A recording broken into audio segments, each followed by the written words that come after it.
که د خپلو خیالاتو اظهار وکړه. ډاکټر سید عالم مسعود، پښتون تحفظ مومنټ د کور کمیټې مرکزي رهنما.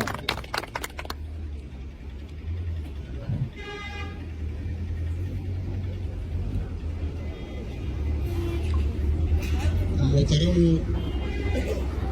مشرانو کشرانو او زورو، تاسو ته به یاد وي چې تقریبا 2 کاله مخکې موږ هم دغه چوک ته راغلي وو. په وخت کې چې کوم موږ خبرې کولې نو دا ملګري چې ولاړ دي دلته ولاړو دوی حق حیران کتل، ځکه چې په وخت کې د ویرې تورې تیارې د هر پښتون په کور او کلي خورې وې، بلکل داسې لکه څنګه چې نن راتللو نو لړې وې لخړې وې، لاره نه ښکارېده. داسې پښتون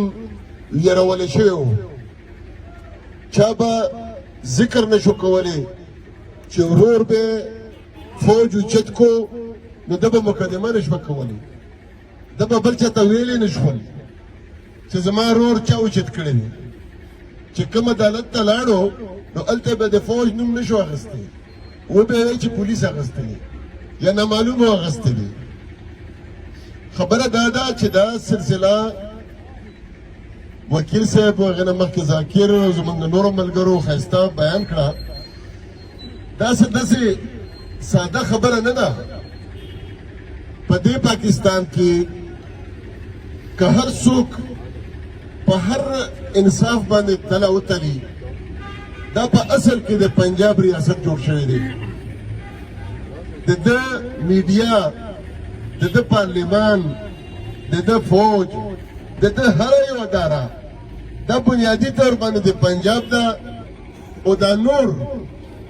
د ده محکوم دي او د پښتون وسایل باندې به هغه پایي، د بلوچ په کیس ته پایي، د پښتون په کیس ته پایي، د پښتون نه اوبه یوړلې، بجلي یوړله، تماکو ټوله پیسې یوړله او تر اوسه پورې وړي. تماکو وایي فصل نه دی، اندازه وکړه تماکو فصل نه دی، نو ولې دا چیلې دی، دا ګډ دی، دا سپی دی. بیا دغه افغانستان کې چې څه دي هغه ذکر وشو. بیا د اوس چې کوم د ستا معدنیات دي نو د ستا په مرګ کې د ده ژوند دی. ستا بچې به خوارېږي نو د پنجاب بچې به ابادېږي، د ستا کورونه به روانېږي نو د ده موټرلې به جوړېږي، ته به نستمن کېږي نو هغه به هستمن کېږي، ته به بېروزګاره شي نو هغه به بېروزګار شي، د ستا بچي به خوار شي نو د هغه بچي به آباد شي. دغه لوبه د ټولو نه غټه بدقسمتي دا ده چې د اسلام په نوم وشوه، دا د مذهب په نوم وشوه. خو دا پاکستان چې اسلامي جمهوریه پاکستان لیکي او دا اسلام آباد چې نوم معنا چې دلته به اسلام آباد وي، نه دا اسلامي دی نه دا جمهوري دی نه دا اسلام آباد دی، دا اسلام فروش دی. د په هر ځای کې اسلام خرڅ کړی دی، په ډالرو یې خرڅ کړی دی او د هغې زموږ مینه د اسلام سره هغه استعمال شوې ده. په دې کې څومره ګرانه وه دلته، دا ذکر کول څومره ګران و چې چا به دهشتګردو تنظیمونو نومونه اخیستی شو چا د هغه پښتون دې مکان ته راورسېدو چې چغه ونه کړي نو دې ختمېږي، دې ورکېږي. نو هغه چغه وشوله او نن شکر دی په هر ځای کې کم از کم د خپل مړي جړا کوو، د خپل ظلمونو جړا کوو او څومره په پرمنه طریقه کوو، څومره په ښایسته طریقه باندې تاسو ټولو خبره وکړئ او کوې لګې. د خاطر شینواري صاحب شهید کلي ته لاړو، د سړي زړه وسوځي. تاسو اندازه وکړئ چې د هغه کلي او مخامخ غر او هغه کنډهدار تار په هغې کې د دې علاقو د 400 نه زیات څاروي هلته تللي دي بیا نه دي راغلي داسې ده که نه یعنی هلته دی ګرځي زما انسان خو نشي تللی خو زما څاروي هم چې لاړ شي هم دلته شو داسې په ساوت افریقا کې هم وه هغې کیپټاون یو ښار دی په هغه کې یو کرخه ده په هغه کې به د تورو خلکو سپی تلی شو تور انسان به نه شو تلی دلته د هغې نه هم زیات جبر راسره کېږي چې زموږ ځناور هم لاړ شي یا نه پرېږدي او بیا راته وایي چې دا د ماکو شوله خو لنډمن خو په خپله د ځان دپاره کرلي دي خپل تحفظ دپاره دې کرلي دي زما دپاره خو نه دي کرلي که خو چې ته پکې زخمي شوې یا مړ شوې ستا د کټونه وغوښتل خلکو کټونه در وړل مدد یې در سره وکړو او بیا را شروع شولې چې نه تا زه وجلی یم اوس دا کم مذهب دی دا کم انسانیت دی دا کم قانون دی دا بې وسلې خلکو ته وایي چې ته زما حفاظت وکړه یار موږ شکر دی چې اصله ختمه شوه موږ په دې شکر وباسو او ته اوس بې اصلي خلکو ته وایې چې تا زه بچ ولې نه کړم نه ته زموږ د حفاظت دپاره راغلی که په موږ باندې حفاظت کوې خپل همدا نه منه پېښور ته تاسو ټول ځئ په پېښور کې په سپینه وړۍ کې ګرځه که نه ککراشنکوف هم درسره ګرځه سپېڅک کې ګرځه خو ته مال روډ ته خو لاړ شه ته د دې علاقې ته خو لاړ شه چې په کوم ځای کې فوج دی هلته هم د ځان حفاظت کوي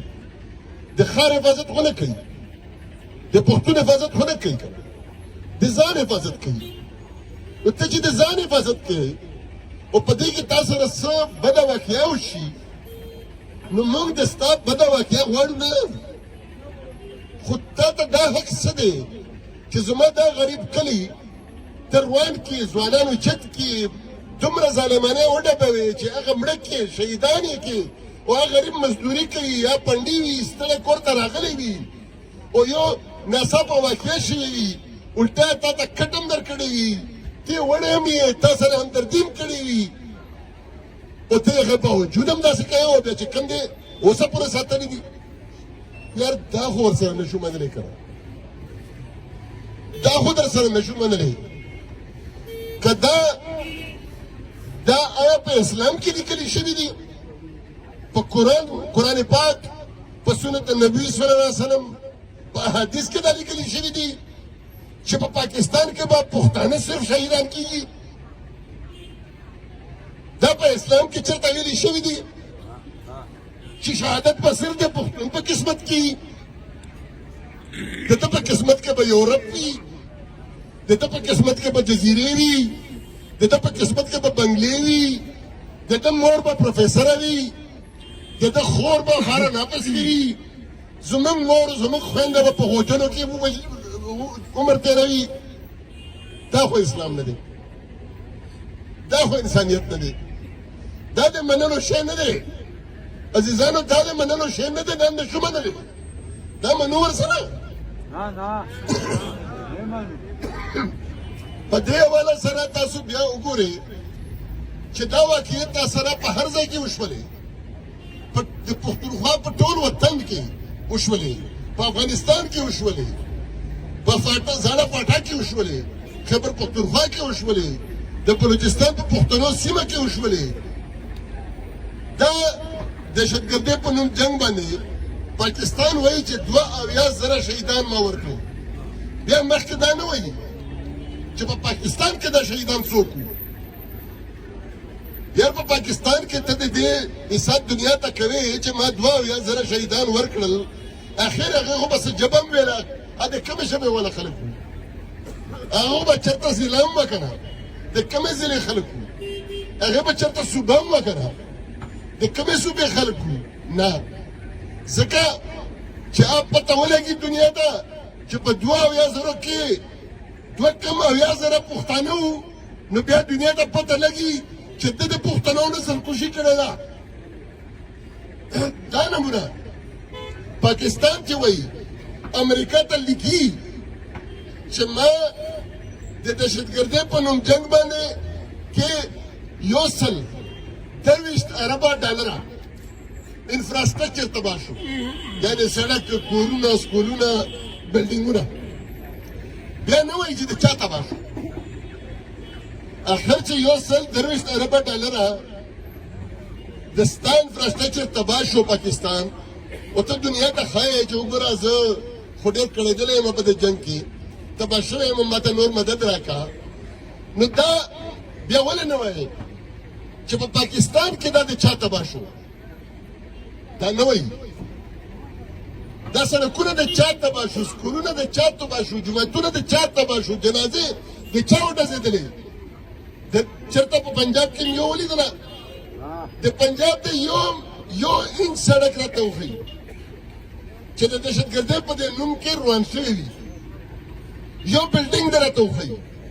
چې هر څه تباه شو د پښتون تباه شو نو په دې طریقه باندې ته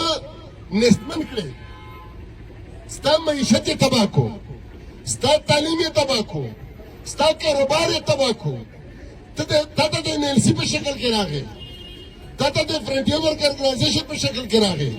تا ته اوس د مدنیاتو په شکل کې راځي دا د ستا وسایل لوټي او آبادي کې څوک آبادۍ دپاره صرف مختصر په تیر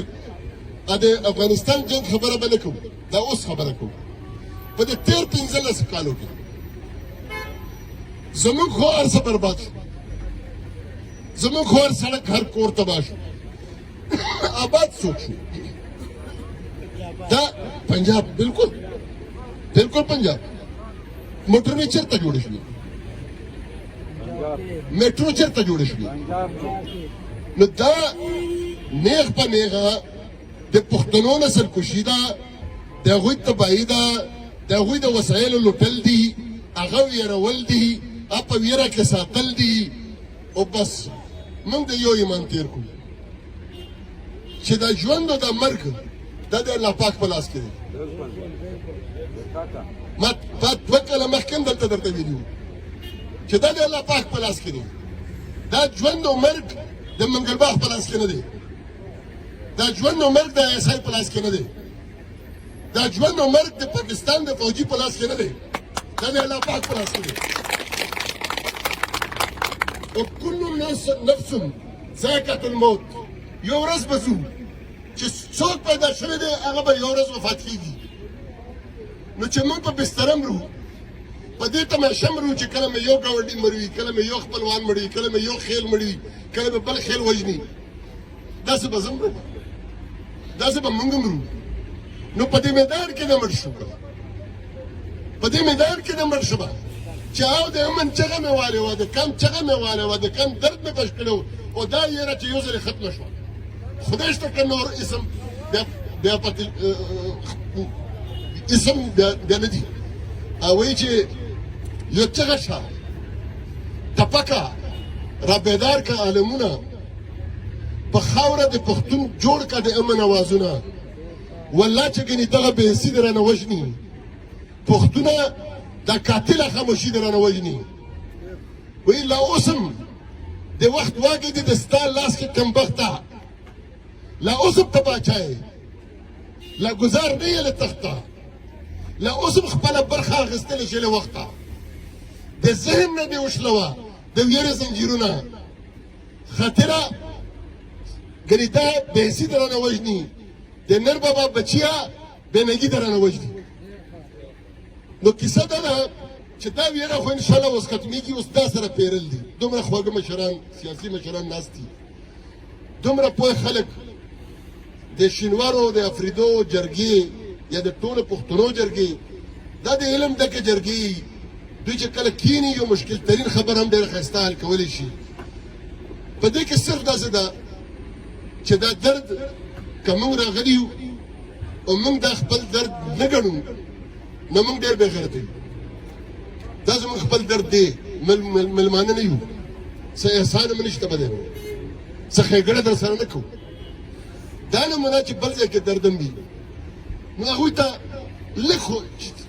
څه کسان خو ورتلل پکار یې که نه څه نه څه شرکت پکار وي چېرته نه چېرته چې نشي ورتلی یو ځای کې ظلم د پښتنو سره کېږي د دې نه لس ګونه کم کسان کېږي او هغه دې صرف مظاهره وکړي داسې پر هم نه مظاهره نن سبا د دغه سوشل میډیا د وجې نه خدای پاک سره تړلي وي دا اوس ټي وي د هر چا په لاس کې هغه ټي وي ته محتاج نه یو عجبه را سره کوي دا نمونه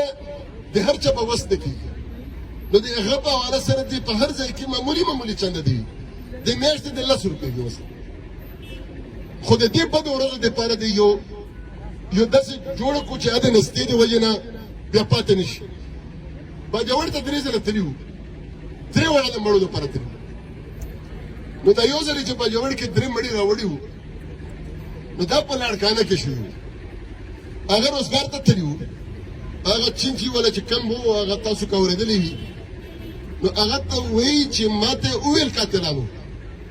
چې تم हट जाओ बीच में मत आओ ये पठान है हमने पठानों को मारना है अगर शोर करोगे तो तुम्हें भी मारेंगे चली से तुम मजदूरी द्रे मडिया ना वड़ी पयोजे दा सलूक पार जाए के दा पकड़ा छे के द नकीब शहीद او یو کیسه وه دا زمونږ د درې والا چې کوم ملګری و بیا هغه پکې ښکاره شو ته وایي دا خو دا هم و بیا ښکاره شو چې دا 440 کسان چې یو سړي وجلي دا ظلم یې په هر ځای کې کړی دی او روان دی که موږ د خاطر شینواري غم صرف د کورنۍ ته پرېږدو موږ نه ګټو که دا صرف شینوارو ته پرېږدو موږ نه ګټو که دا خبره جنسیت ته سره پرېږدو موږ نه ګټو دا به زموږ ټولو غم وي موږ تاسو دپاره هر یو شی کولی ته تیار یو که تاسو غواړئ چې پېښور کې دلته سیمینار وکړو که تاسو غواړئ چې هلته دلته مظاهره وکړو که تاسو غواړئ دلته چې څه خدمت موږ ته ښایي هېڅ ښېګڼه به نه هېڅ احسان به نه دا یو وینه یو دا یو ارمان یو دا یو کام یو او د دې کام نسل کشي روانه ده د دې معاشي تباهي روانه ده د دې دپاره موږ ته اتفاق ضرورت دی په دې کې پارټۍ چیر سي هېڅ خبره نه ده او په دې کې وایي صرف یو دعا به دا وکړو چې خدای چې د پښتنو سره چام کړي دي که خپل دی که پردی دی خدای د ده مکافات عمل روانه ووینه چې کوم حال یې زموږ جوړ کړی دی خدای د ده داسې حال راباندې ووینه په دې ژوند کې په دې ټولو مظلومانو باندې ووینه که دا مسلمان دی او که دا کافر دی که دا خپل دی او که دا پردی دی بیا خدای پاکه په موږ کې اتفاق پیدا کړه خدای پاکه چې په کومه خبره موږ نه پوهېږو په هغه هم پوه کړه چې کومې لارې راته بندې وي هغه راته کلاو کړه د حق دپاره د دې دپاره نه چې موږ د بل چا سره بد کوو نه نه خدایه موږ مظلومان یو موږ چېرې ظالمان مه کوه موږ ظلم نه کول غواړو موږ د بل چا په کور کې هم چې د بم درز وشي نو موږ ته خپل بمونه رایاد شي موږ دا نه غواړو چې د بل چا په کورونه روان شي خو خدایه زموږ د مظلومیت نور ختم کړه د شهادت دا لار هغه طرف ته نوره بوځه هو چېرته هغه طرف ته یې بوځه چې موږ ته وایي لالیپاپ یې ته جوړ کړی دی چې ته مبارک شه ته شهید یې او ته د جنت په اعلی مقام باندې ناست یې و ستا پلار دا ویډیو کتلې ده ته څوک یې چې ته پته ته ګنده غونډه سړی تا به جنت لیدلي ته به دا فیصله کوې چې کوم جنت ته تللی دی کوم جنت ته نه دی تللی نو دې جنت ته جنرال حمید ګل ولې نه لاړو دې جنت ته خو اوس هم جنرال مشرف هم تېرېږي